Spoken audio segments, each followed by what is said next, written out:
The top business stories live from the Sky Newsroom. Donald Trump prepares to announce sweeping tariffs in a move set to shape global trade. The Prime Minister says the UK is preparing for all eventualities and that talks for a US trade deal are progressing. Let's get the opening bell. And stocks slide as Wall Street and the world wait for the president to set out exactly what he's got planned.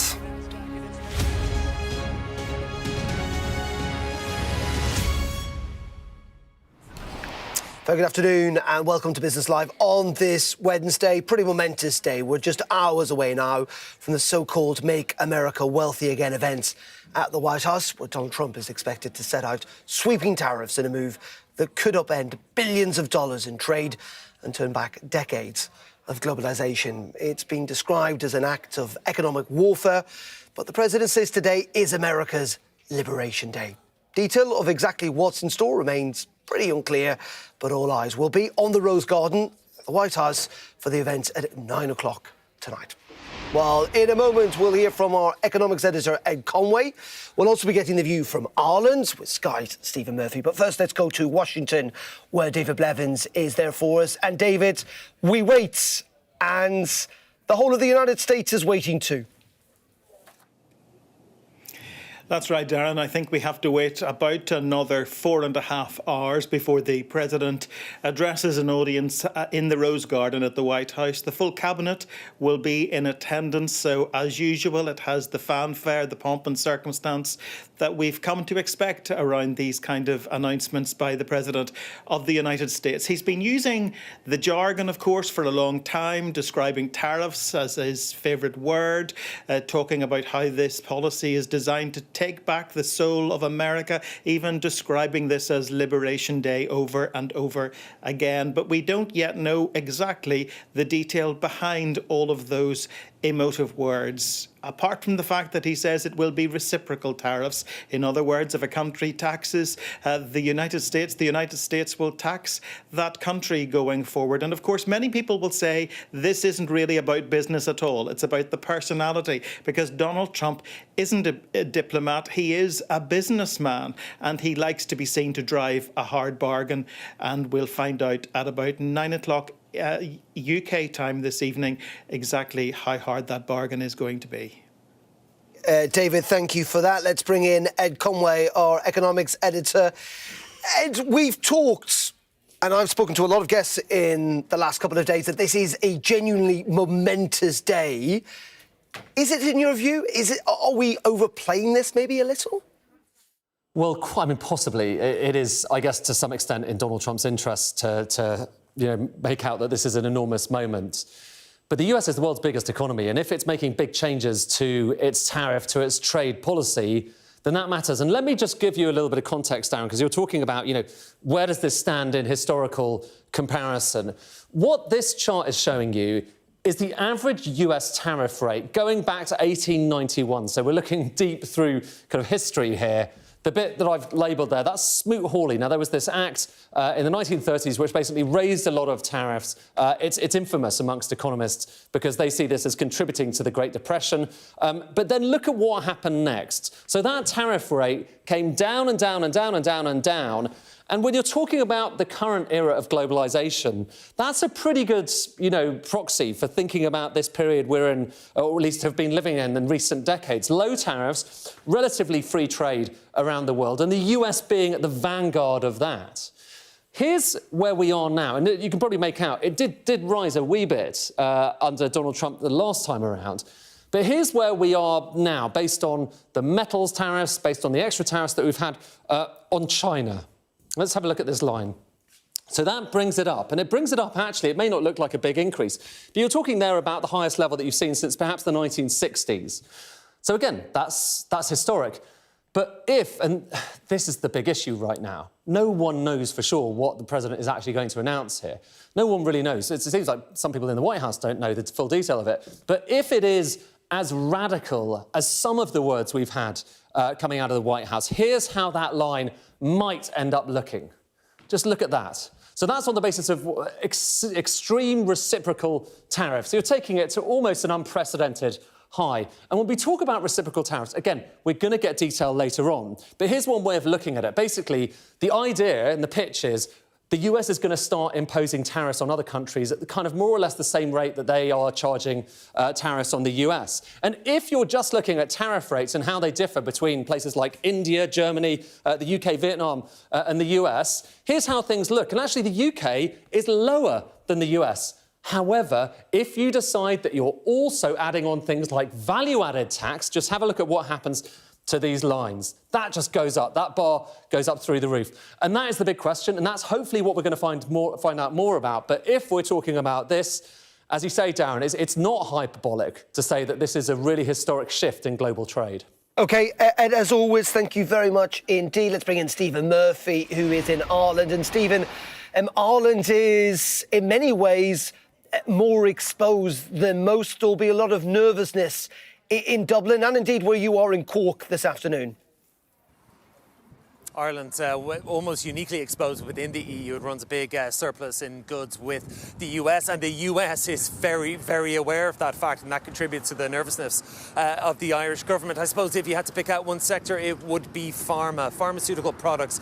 58 billion euros worth last year went from places like this, Kinsale in County Cork in the south of Ireland, which, as well as being known for fishing and golf and tourism, it's also home to a huge campus just on the outskirts of town. Eli Lilly, the Indiana-headquartered US global drugs giant, employs about 1,200 people here in Kinsale. They're well-paid jobs. They support many, many other secondary and tertiary jobs here in the town as well. And that's why cafe owners and restaurant owners here in the town, for example, they're so nervous. They said the town today is on tenterhooks awaiting what might come out of the White House. The Irish government is effectively bracing itself probably for a 20% blanket tariff. Then there is a great deal of nervousness about will we see further sectoral tariffs, including the pharmaceutical industry that Donald Trump mentioned. He mentioned Ireland in that context just 5 days ago in Washington. So a great deal of nervousness. The Deputy Prime Minister Simon Harris said earlier today that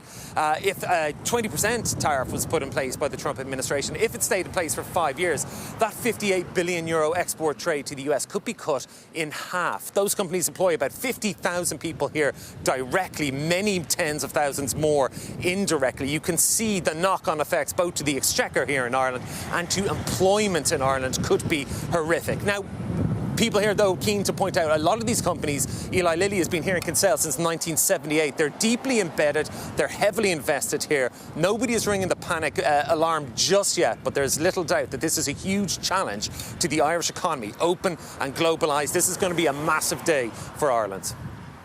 OK, Stephen Murphy, live for us there in Cork in Ireland, David Blevins in Washington, D.C, and Ed Conway here at Sky News Centre. Thank you very much indeed for that. And, of course, all three of them will be providing continuing analysis here on Sky News as we get closer to that announcement at 9 p.m.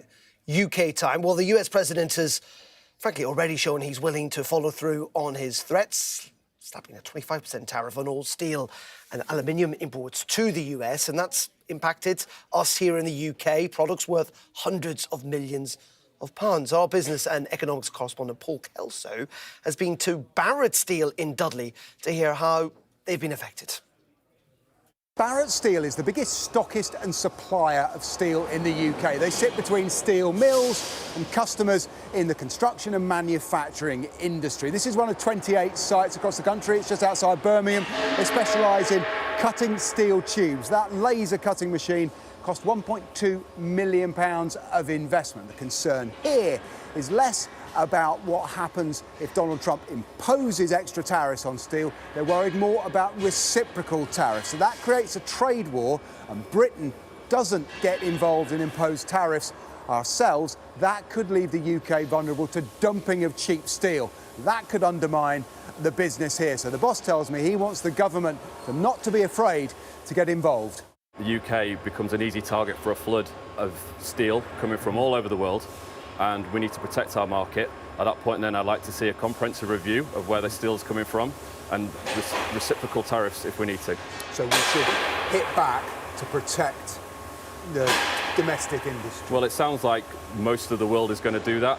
So if that's true, we can't be a soft target, or else we will end up with a flood of steel coming into the UK. And that fundamentally undermines your industry and anyone else who's bought steel tariff-free. Absolutely. It undermines everything. It undermines the steel mills, and it undermines the domestic distributors as well.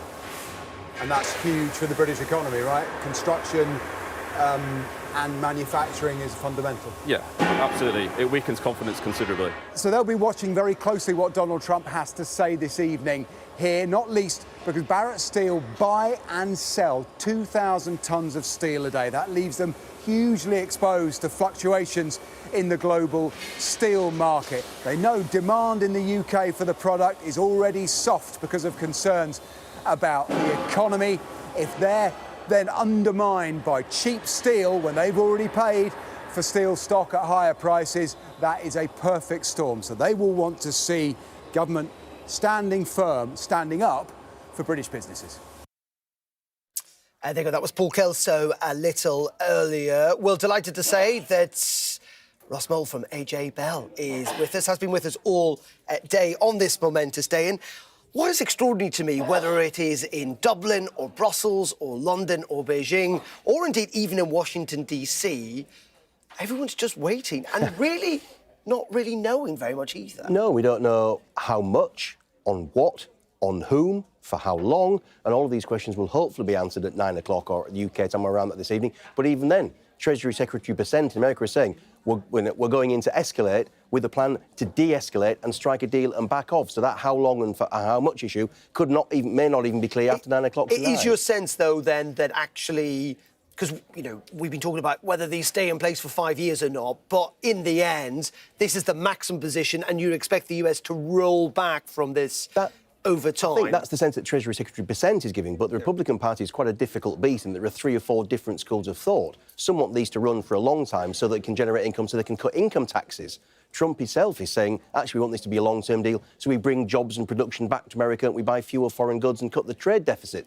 There are lots of agendas there, not necessarily conflicting, but certainly different time frames and different end goals, which makes it very hard to read exactly what they're going to do. OK, Ross, for the moment, thank you very much indeed, and you'll be with us for the rest of the programme. Well, let's speak to Jody Hanson-Bond, former Senior Vice President of the International Division at the US Chamber of Commerce. Are you, Jody, as much in the dark as the rest of us there in Maryland? I think many of us are in the dark often when it comes to hearing about President Trump's announcements. And, you know, what's really difficult for businesses, because businesses operate really well with predictability, stability, predictability, understanding the rules of the road is, you know, our stock market has just been rocked with uncertainty. We are, you know, Wall Street is really bracing here with volatility, you know, in play, a lack of clarity. We've got strategists revising forecasts in the US and in Europe. You saw in March the extreme fear index up high, just a lot of volatility. And Goldman's, Barclays have lowered their forecasts for S&P. But we've really also got a slowdown of consumer confidence. Well, Jody, that was going to be my follow-up point, is it's not just Wall Street. I mean, there's concern inside even the Republican Party about the effect on so-called Main Streets. I mean, Donald Trump got elected in part to lower inflation, and yet this might increase it. Almost certainly will. Well, it almost certainly will. And the fact of the matter is trade policy is a complex policy. And now the world is starting to understand a little bit more about what tariffs mean. You know, Adam Smith's Wealth of Nations, with some McCarty refinements, basically said, you know, high tides lift all boats. And for 100 years, here we were doing well economically because of the growth associated with free trade. So you enter tariffs, and we had a failed experiment on tariffs. We raised them 59% in the 30s, and it ended up with a 25% unemployment rate.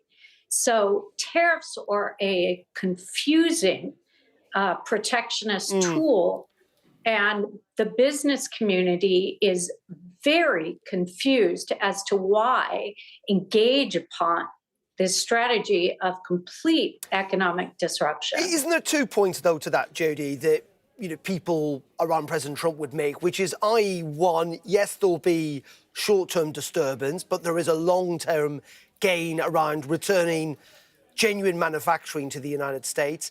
And the second thing is that lots of the voters who back President Trump, they don't feel like they've gained from globalization over the last 20, 30, 40 years.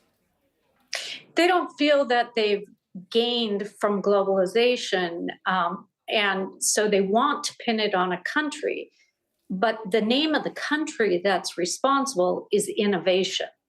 And that's challenging when you're looking at your jobs and the world is innovating at a high speed and a high rate.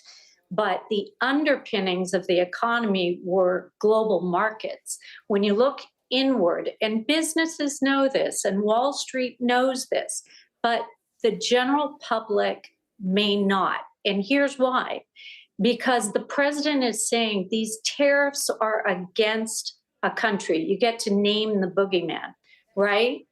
But there's a misunderstanding. The tariffs are not against one particular country. The tariffs are against the exporter. And then the exporter chooses whether or not to pass along that cost to the people. OK. Jody, we've run out of time, but really appreciate your analysis this afternoon. Jody Hanson-Bonds, who's also now a member of ACCO's International Advisory Council. Thank you very much indeed. Thank you. Ross is still with us. That's the interesting thing here, isn't it? This is not just about economics, as always. There's politics at play here. And that could be a constraint on President Trump going forward, isn't it? If real Americans start to feel some of this pain. Well, he may already be looking at midterm elections, and even if he can't be re-elected in 3 or 4 years' time, there are already suggestions that he's looking to try and find a way of getting around the US Constitution and running for a third term. I'm no expert on that. It's not been done before. But he is clearly thinking about, I'm sure, his legacy and whether he will be able to achieve that legacy quickly enough in terms of onshoring jobs. I don't know, but I'm sure he'd like to think that he can prove some improvements there, some growth. Yeah, it's going to be interesting just to see. And polls seem to suggest actually not all Americans are at all in favour of all of this, what the political consequences be. Russ, for the moment, we're going to pause there because we're going to pause and take a break. You're watching Business Live here on Sky News. There is only one story in town. And as we await that Trump tariff announcement, we're also looking at the markets this afternoon. It's been pretty turbulent today. We'll have all the details after this break. Do stay tuned.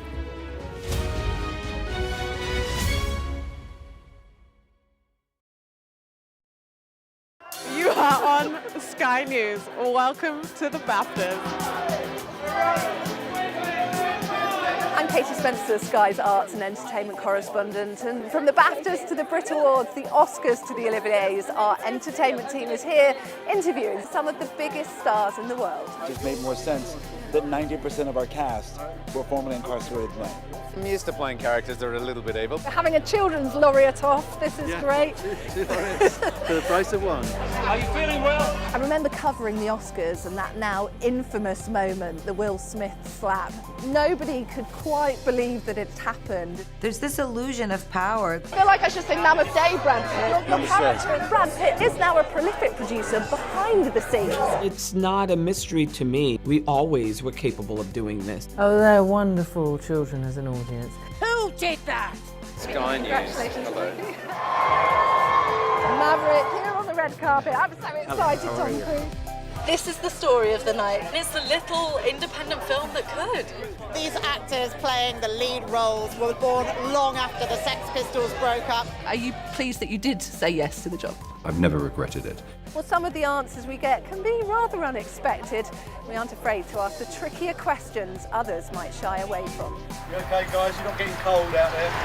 Mr. Wallace, do you regret the inappropriate comments? Never did I myself reach the point of striking Miss Heard in any way. Sky News, the full story first, free wherever you get your news.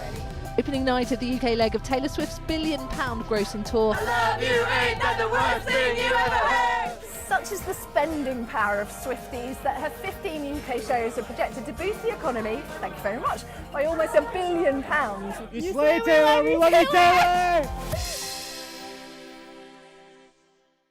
Sky News get the full story first. Is this now all your territory? Yeah. The battlefield is outside the barricades. We are in the middle of a forest, in a jungle really, and they're attempting to keep these men alive. I'm Stuart Ramsey, and I'm Sky's chief correspondent. It's really dangerous. Many people have died riding it.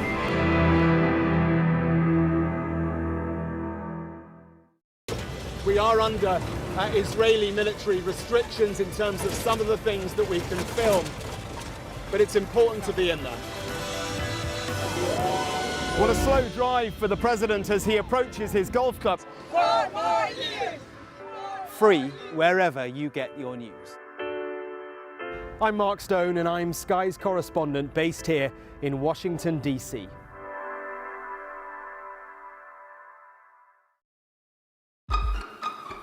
We've got your Sunday mornings covered.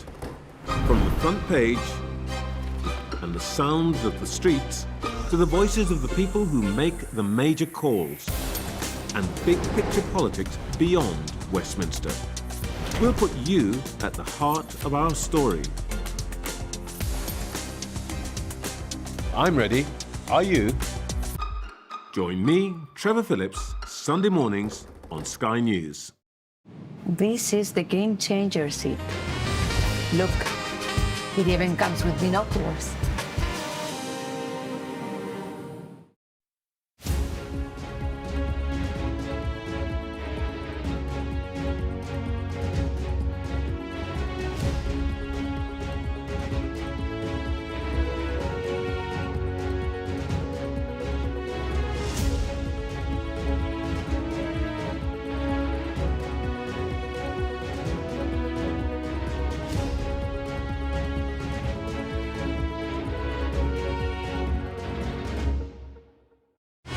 Fly Emirates, fly better.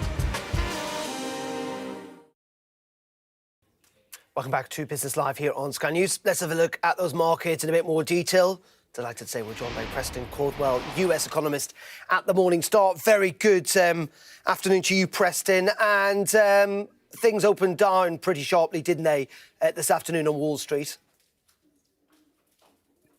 Yes, but I think really no one has a clue what's going to happen this afternoon, U.S. time. And I think the most important thing to keep in mind is that, a lot of the market movement in recent months has not been entirely tariff driven. In fact, I would say maybe even the more important factor has been the partial unwinding of some of the AI hype and momentum that fueled equities, U.S. equities higher in the preceding 2 years. And indeed, the U.S. dollar is right where it was before Trump's election, which is not what we'd expect under a scenario of large tariff hikes.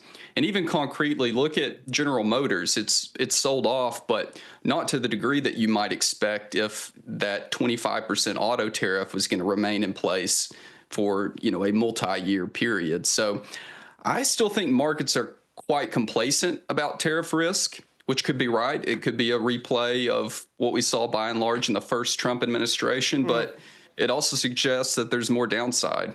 But it is notable, isn't it, that this announcement is being made after the markets close?